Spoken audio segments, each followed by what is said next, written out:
Hello, let's have some coffee. Look at the cup I chose today. Crazy.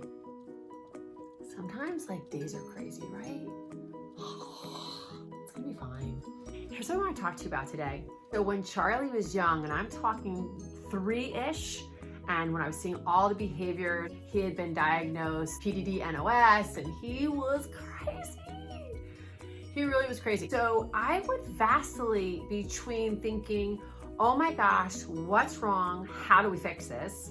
To saying, okay, I guess this is who he is. That's just what we have to deal with. And this is how we have to just be, and we have to accept this. On one of the many nights that I would be researching, Googling and YouTubing, whether it be recovery story, I didn't even know what to look up at that time, but I was always on YouTube looking for ADHD, recovery, or behaviors, because at that time still I was thinking, does he have ADHD? Is this what ADHD is? Or is this autism? I just didn't even know. And I remember coming across this video.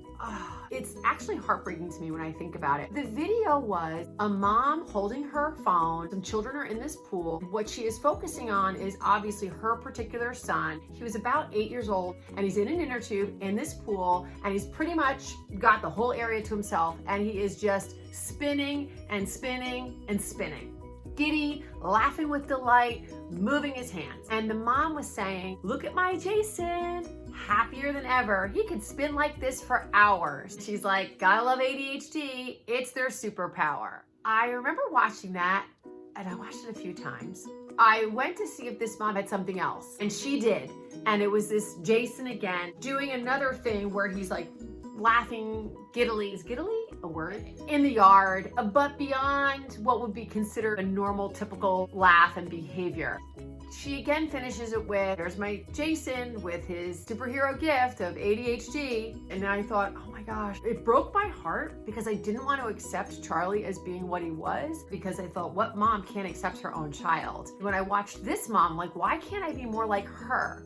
Why can't I just be okay with him the way that he is? Yet every time I would do that, it was like something doesn't seem right. So I'm talking to you moms who are fed information from two different sides. I was always fed, you got to accept him, Carolyn. You just got to accept him. Get him a weighted vest. Get him more physical therapy. Get him more occupational therapy. I had to just come to grips with that. Teach him some sign language. He's probably not going to be able to slow down, so just give him some more sign language and just accept him for where he is and what he is capable of. So that was this side, right? But over here, I just couldn't let it go.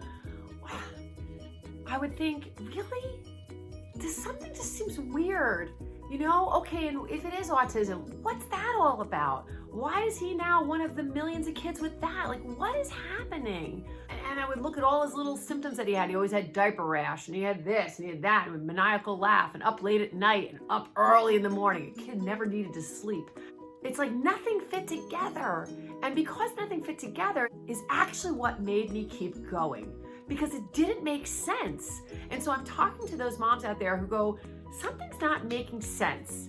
Because if it's not making sense, then I want you to keep going, because it didn't make sense for me. And every time I decided to give in and go, all right, I need to accept him, thank you, God, that someone else would show up, whether it be in the form of a stranger who said they knew somebody who had recovered from autism, or maybe that random book that I found, maybe that research. I can't even tell you the number of times I would look up scenarios and recoveries on YouTube from 80-year-old stroke victims. I'd say to myself, well, if it's all about the brain, why did they get fixed and what did they do? And so I just speak to you because I just want you to know that you don't have to accept everything that you are being told. And if anybody has told you that you need to accept where your child is right now with whatever their delays might be, or their auditory processing, or the ADHD behaviors, or the ODD behaviors, or the lack of speech and the lack of understanding, and the sensory issues and the picky eating and all of that, that's changeable. And I am telling you, the malleability of the brain is beyond comprehension. Beyond comprehension. What your child does today is no indication of what they can do tomorrow. But I will tell you this, if you see your child go a little bit better than they are today, that is an indication changing is possible. So I just give you this for encouragement. I give you this because if you were that mom, if I had only found, I wish I found me back when I was crying all the time and searching YouTube. And if I had found me when I watched that boy spinning in circles in an inner tube in the pool and laughing, and I understand that it was with delight, but it was almost maniacal. He was not even in this world, so to speak. And that mom saying, yay, it's his superpower. Something didn't sit right with me. So if there's something that's not sitting right with you, I just want you to know that that was my son, not the one in that video, but that is how my son behaved. My son does not behave like that anymore. He does not behave like that anymore. He is present in this world. He is with us. He is not in some other crazy world laughing maniacally.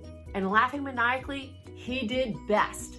So I just hope for any of you moms out there searching, maybe you're new to ADHD, or at least you're new to looking up recovery stories, etc. And I just want to offer you this encouragement that change is happening within Charlie all the time. And the recovery that I've seen in him is just far surpassed anything I ever could have imagined. Look, it makes me cry, stop it. But it's so true when you hear about that stuff, like with healing the gut and detoxing and then adding supplements.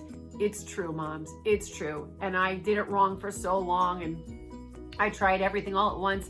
And if I could just tell you, if you're gonna have one thing you're gonna take away right now, it's their gut. It's clean up that diet. It's get off those trigger items, that dairy, that gluten, that preservatives, the refined sugar, the dyes, the corn. Get off it. Real food, simple food. Pull back on the carbohydrates.